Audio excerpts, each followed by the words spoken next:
Today we'll be beginning a new short series on exploring Freedom Khumalo, the new Anarch ID, which I also think is the most interesting of the three runner IDs that have been released so far in the Kitara cycle. First, let's do a successful demo style analysis of Freedom Khumalo. Khumalo says, once per turn you may remove X virus counters from your installed cards to trash a card that you access at no cost. X is the card's res or play cost. So this basically allows you to trash any corp card except for agendas, depending on the top left the number in the top left corner. Obviously, agendas don't have numbers in the top left corner, so they can't be trashed by Khumalo. So yeah, pretty interesting and very versatile. In fact, Khumalo's versatility reminds us of some Anarch IDs we've seen before in Wizard and Edward Kim. It even synergizes with the virus subtype, which is reminiscent of noise as well. Now, two important points to notice regarding Freedom Khumalo. First is that it is controllable, unlike Edward Kim, which is the first operation trash each turn. Khumalo has no such restriction. You can only trash one item per turn, but it could be the first access, it could even be your last access, anything. So this degree of freedom is actually really important, especially when you are trying to target certain key operations from the Corp's HQ. The other thing about Khumalo is that it circumvents high trash costs of assets and upgrades by making you pay its res costs and virus counters instead of its trash costs and credits. In fact, there are quite a few of these that have high trash costs but low res costs, and Khumalo excels at trashing these stuff. So what about operations?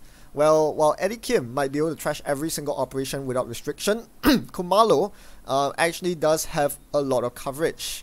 Like, there are so many good examples of powerful operations that Khumalo can deal with very well even when X equals 0. That's right, no virus counters needed to trash any of these nasty operations.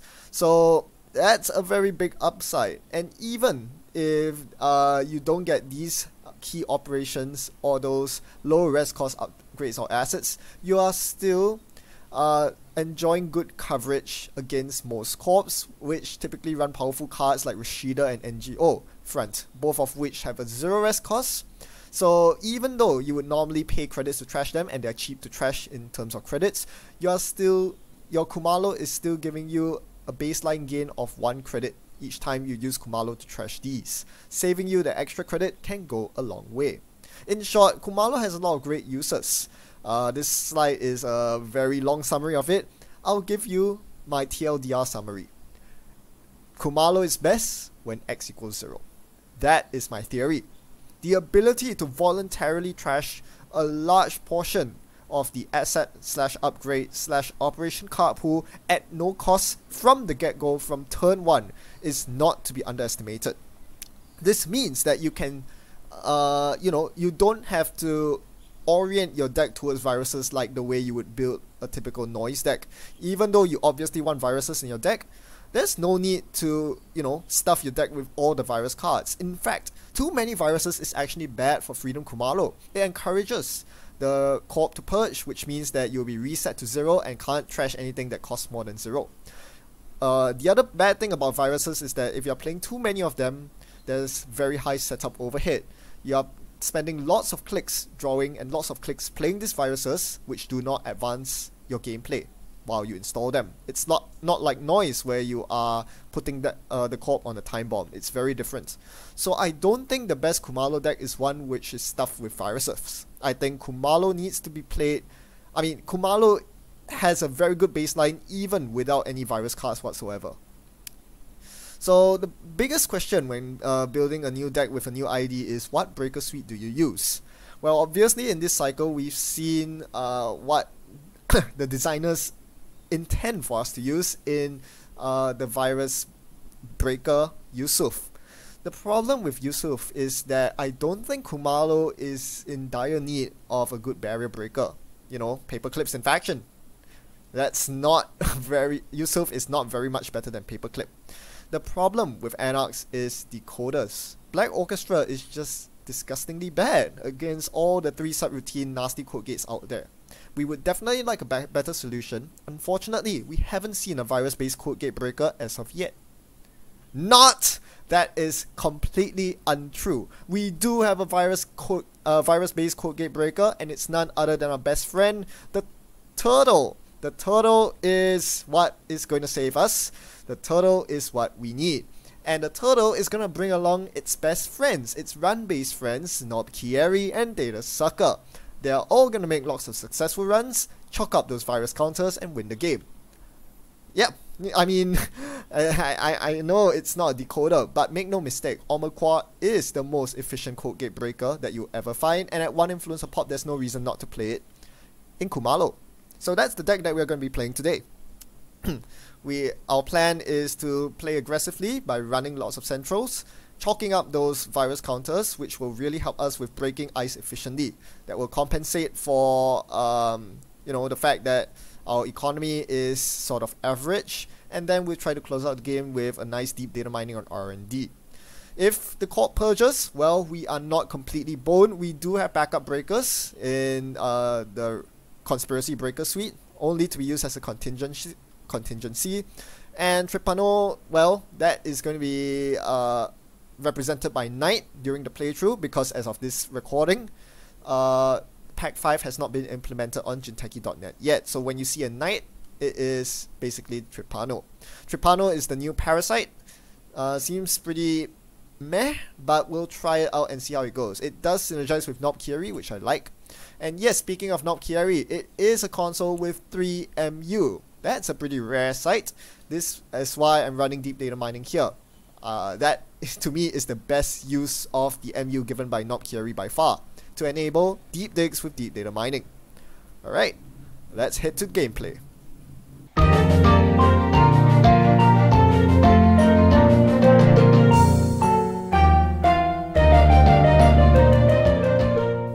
We find ourselves up against Tolasin and his very deadly Argus deck. Now, this should be an interesting matchup. It's a very aggressive runner versus a rather defensive corp, in the sense that they have defensive punitive measures should I overstep my boundaries. As you see, Tolasin aggressively go for a turn 1 hostile.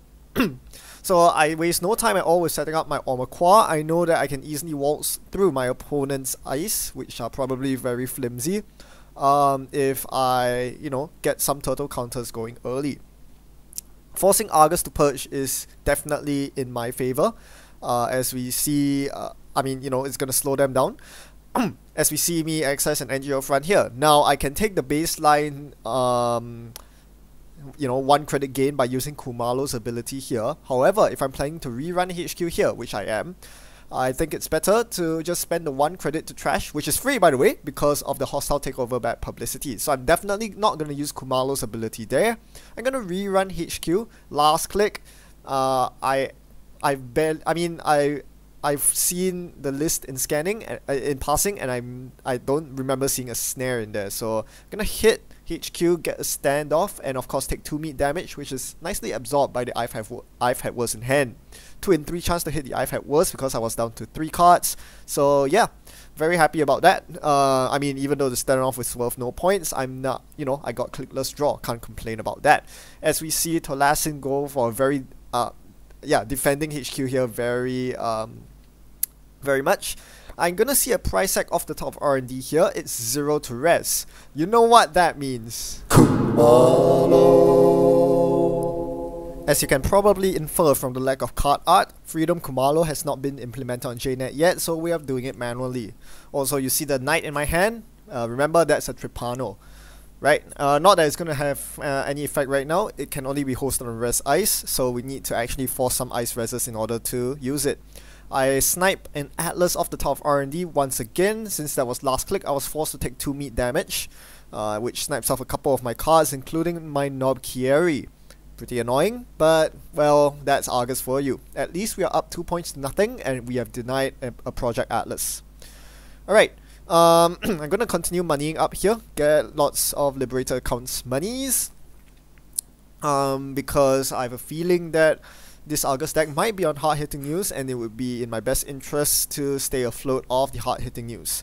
Right, I'm gonna run HQ here, very tactically on 2 cards because I'm pretty sure my opponent's not on Snare. I hit a Morcelus and I'm going, that's the perfect ice to hit. Now hit my I've Had Worse, which it certainly did, 1 in 2 chance there. I've Had Worse drawing me clicklessly into more cards. I didn't want to spend 1 click and credit playing the I've Had Worse when I can get Morcelus to do my dirty work for me. I'm going to access from HQ first, seeing the NGO front, which I trashed with the bad pub, and then another price tag in the root of HQ. Say it with me. Khumalo. So that's really good. We've diffused the price tag HQ threat, we forced the Ice Rest on HQ so we can get Tripano into play. But then I look at my board, I'm looking at my Ninja Turtle. Where are my virus counters? My Aumakua is still on 0 virus counters despite running 11,000 times in the last few turns. Why? That's ridiculous. Well, I guess I've been trashing stuff every darn run, or stealing agendas. And I guess this is kind of unique to Argus, but on the same token, I'm not getting my breaker set up. That is actually not a good thing going into the mid to late game. Also, I did a complete brain fart there. As you may have noticed, I spent my last 2 clicks drawing instead of clearing the 2 tags. Completely forgetting about the tags given by Morcelus and Pricek. Well, that's gonna bite me. I have a 12 credit Liberator accounts that's about to go in the bin. Yeah, some serious misplay going on right there. Do forgive me. Anyway, what's done is done. I mean, even if I did not make the tag mistake, I could have very well been hard-hitting news, and anyway, I don't have my breaker set up. This is looking really awful for me regardless. So obviously I'm going to shake the tags here because I know Argus is on boom. We don't want to deal with that stuff. And we are also going to get the Tripano down while we are at it. I know my Aumakua is nowhere near the strength that it needs to be at, so getting the Tripano on HQ is definitely very key. Standoff happens and I trash my Tripano. This was kind of unintentional. I was manually loading counters on it, but you know, JNet priority was wonky and it decided to trash my Tripano, but that's fine. Again, it's not the biggest loss. I'm forcing my opponent to actually trash one of the upgrades on R&D in order to, you know, for the standoff trigger to pass the standoff back to me. And for me, it wasn't a very big loss because I could easily install the second Tripano I had in hand. So yeah, we are still in business. Here I'm overdrawing and then getting the Earth Race down because I desperately need cards, right?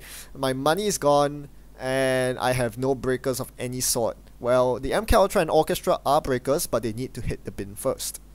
So it's a bit of a lull period here as I'm struggling to set up, and my opponent hasn't constructed a scoring remote yet. So far they've just been scoring fast advanceable agendas. So that's all fine and dandy. So yeah, Khumalo taking a turn for the slower here, given that all centrals are iced up and Morcelus is a bit prickly at this point.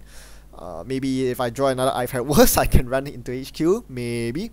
But for now, we'll live with this as my opponent draws very aggressively. So Archive seems like a tempting target to check right here. Yeah, I really should be checking Archives here. That would get me total counters, possibly some agendas as well. Speaking of the Devil, I've Had Worse appears in my hand. Now I'm going to get the Tripano out on HQ.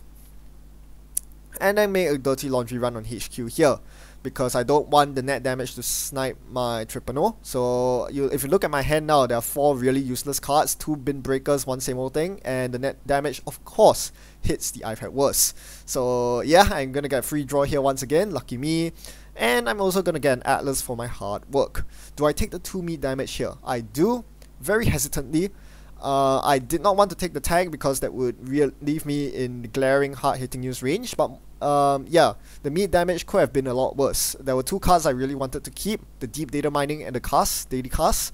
I ended up keeping one of the 2, so not all is lost. Unfortunately, it seems like the hard-hitting news has finally come, as Talasin launches an economic warfare in my face.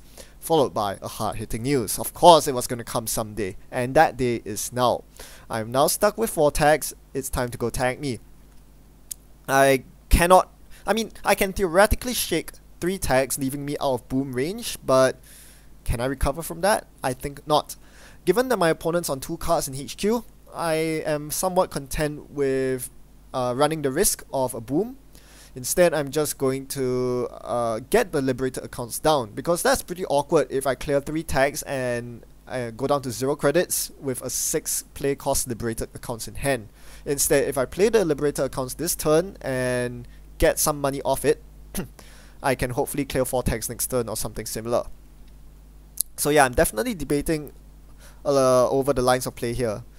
The other line of play is to just go complete tag me and attempt to deep data mining R&D, but given that I have no money, that seems like a bad idea. I'm gonna do it anyway. I'm gonna deep data mining R&D here and hope that it is a 0 strength vanilla. Nope, it's a 6 strength archer. Not gonna break that. Everything goes in the bin and we're out. I completely forget that Tripano is a program that is on my side that needs to be trashed. We will rectify that in due course. But yeah, this is not looking good. I just wasted my deep data mining and my liberator account is exposed for my opponent. Thankfully, Tolasin here does not trash either of my resources, so I live to see another day as I draw into my second deep data mining. So given that I'm on 4 points, I think this is the point where I'm angling for a cheesy win by deep data mining on R&D and seeing 2 successive agendas. Right. So at this point, the question is, how can I get into R&D? How can I get the deep data mining off? And how can I win? That's basically it. The good news is my opponent is nowhere near winning, right? They only have 1 agenda point, so winning on agenda points is going to take a long time. More likely, they are going to win on boom. That is the bigger problem. By the time I assemble enough money to perform deep data mining, they might boom me to oblivion, and we can't have that. So my first order of business here is actually to clear tags. Initially, I was thinking of tag floating, but given that now it seems like I might have an out in dragging on the game just a bit longer, perhaps it's time to clear tags. So as you see here, I'm hovering over the clear tag button. We are gonna clear 3 tags. I think I spent 1 click taking some liberated money as well. So this is a huge tempo hit, but I guess it's necessary because we don't want to lose to a top deck boom. Arguably, I could have taken 8 credits off liberated and then fire a deep data mining and attempt to break it with MK Ultra, but that's a very much a Hail Mary play, which leaves me with absolutely no board state if I miss on the deep data mining. So yeah, so we rectify the Tripano mistake here, and my opponent, now I'm out of boom range, which is the good news. Here I'm going to continue building up my credit pool and clear the final tag so that I can play the Earthrise Hotel. This way I can draw into more money cards. Khumalo is impressively poor. Yeah, because you're running only the standard economy cards that you have in Anarch. While they are good economy cards, they are not good enough against this Argus deck, which really saps a lot of tempo from you, especially if you run very aggressively early. Now Tolasin here does an install advance in the remote, and I'm like, okay, that might be an agenda, not interested in contesting it. At this point I'm way too poor to run the remote, and yeah, just don't want to have anything to do with a second hard-hitting news coming my way, right? That's the thing I'm worried about the most. Take note that I'm keeping 5 cards in hand at all times from now on because I don't want to be the subject of an armed intimidation. That card is a thing. So we draw into a couple of daily casts, which is very nice to see. Definitely going to drop one of them here, and I'll drop the next one the next turn. Asacia goes into the bin here because by this point it is painfully obvious that I'm not going to get the 57 counter Aumakua that I imagined this deck would get. I haven't actually racked up a single Aumakua counter this entire game. On both Aumakuas, the previous one that got trashed by Archer and this new one that I've just installed, no Aumakua counters for me. Some of you might know that there's a card called Contaminate, and it works very well with Aumakua. It's not in this deck because, I don't really see the point of playing a Contaminate when the card can simply purge and reset you back to square zero. So yeah, we are just going to rely on the Aumakua data sucker combo and try to make inroads some way or another, as my opponent gets a triple advanced Atlas going. Jeez, okay, 3 counters on Atlas. Sorry, not triple advanced Atlas, 6 advanced Atlas with 3 counters, and has what looks like an NGO in the remote. I'm not going to take the NGO bait here. I think my opponent expects me to run it. I'm not going to fall for it here. Unfortunately, I guess wrongly, that was a global food. So they are on 6 agenda points with 3 Atlas counters. No,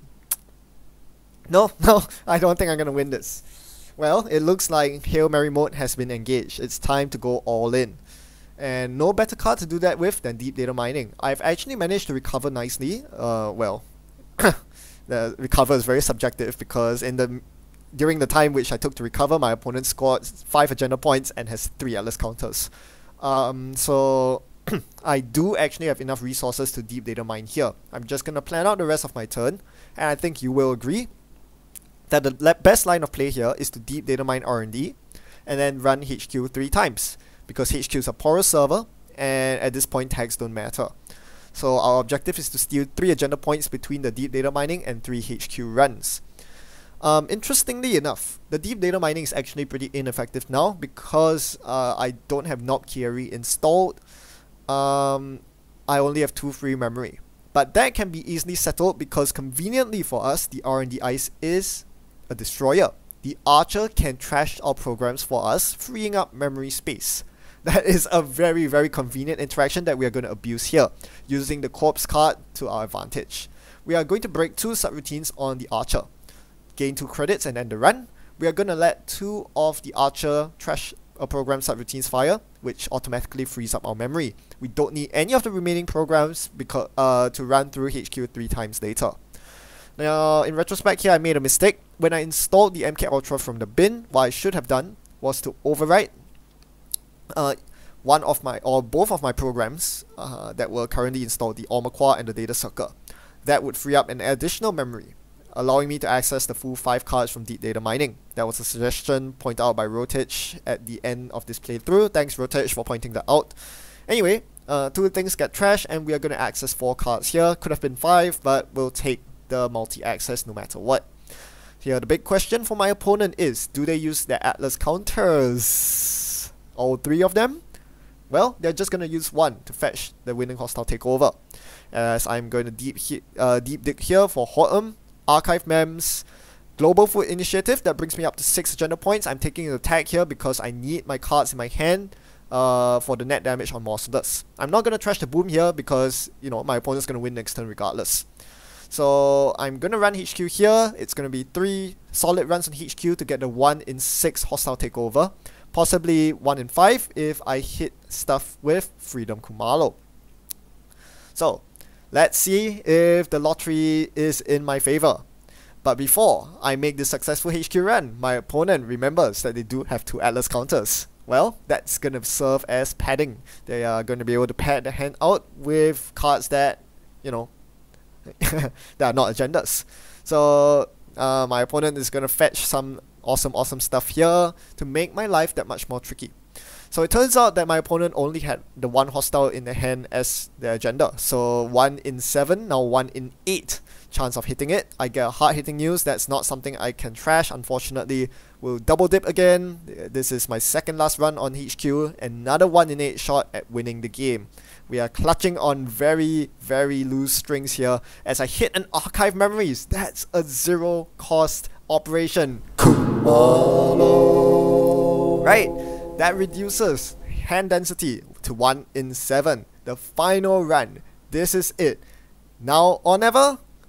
The answer is never. It's a vanilla. My opponent scores out the hostile in their hand for the win.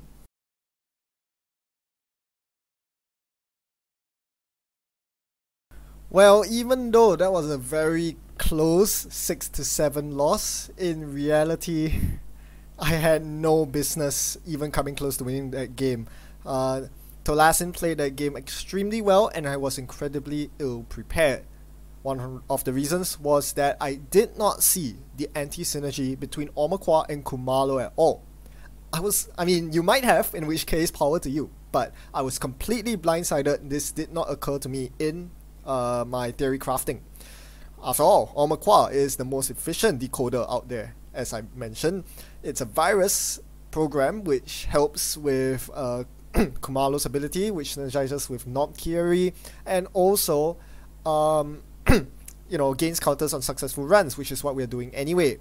It also is a very powerful single MU breaker, which allows us to play the very powerful deep data mining as well. All these synergies, made it seem like Aumakua finds its perfect home in Khumalo, and I thought there was no problem with that. I completely overlooked the fact that they both, Khumalo and Aumakua, both cannot trigger on the same run. Either you trash something with Khumalo and thus fail to get a virus token on Aumakua, or the converse. You don't trash anything with Khumalo, which means that you're not using Khumalo to its fullest, but gain an Aumakua counter. So yeah, I mean, one way to look at it is that you have a safety net. Either your Aumakua or Khumalo is doing work regardless. But in my view, if each card is not putting its weight, at least more than half of the time, something's going wrong, and this is the case here. I mean, the very fact that I never ever got a single counter on my Aumakua until ever, actually. No, I don't think I got a single virus token on Aumakua at all. Actually showcases just how bad Aumakua is in a deck where Khumalo is firing off at its fullest. Speaking of which, Khumalo impressed me, right? The very subtle ability of it to fire on your own will, as opposed to something like Edward Kim, where you're forced to use it on the first axis each turn, is a very powerful differentiating factor that, in my opinion, makes Freedom Khumalo that much better than Edward Kim, even though you have the virus restriction, right? Khumalo is able, in this game for example, on that HQ run, when there was a price tag there, I was able to access HQ first to see what card I would access on HQ, and then decide whether I wanted to use the Khumalo ability on the HQ axis or on the upgrade. Since the HQ axis was a trivial NGO run, I was able to save Khumalo for the upgrade, which worked out in my favor, saving me 3 credits on the price tag. So you'll see many such examples as you continue playing Khumalo, and I think deciding when to use your Khumalo ability on turns when you make multiple runs or multi-accesses is a very important factor in determining how well you do. The best part was, of the 3 triggers I managed to get from Khumalo this game, none of them require virus tokens. It just goes to show, as I showed at the start of the video, how a large portion of the card pool is covered by Khumalo's ability even without a single virus installed, or a virus token rather. In fact, if I were able to actually run more aggressively this game, I think I would have been able to get more 0 virus token triggers, trash more 0 rest cost or 0 play cost cards. Tolastin's deck was full of 0 cost cards like Economic Warfare, Preemptive Action, Vanilla even. So many cards that I could have easily dealt with. Just that, Argus's ability and the nasty eyes stopped me from making future runs. Now, Tripano was a very interesting card. I tried to use it to get rid of Morseless, but it kept, getting trashed one way or another. Because of how grossly I misplayed this game, I can't really conclude on whether Tripano is really good or not good.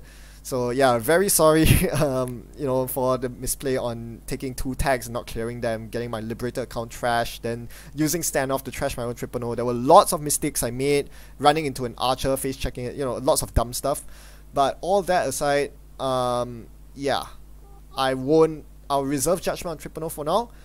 What I do want to say, however, what I really want to say is, regardless of whether Tripano is a good card or not, it is really slow. And when I compare it to a similar program in David, right? I mean, they're not really similar. One trashes ice, the other is a limited use breaker. But in this situation, I would much rather have the David.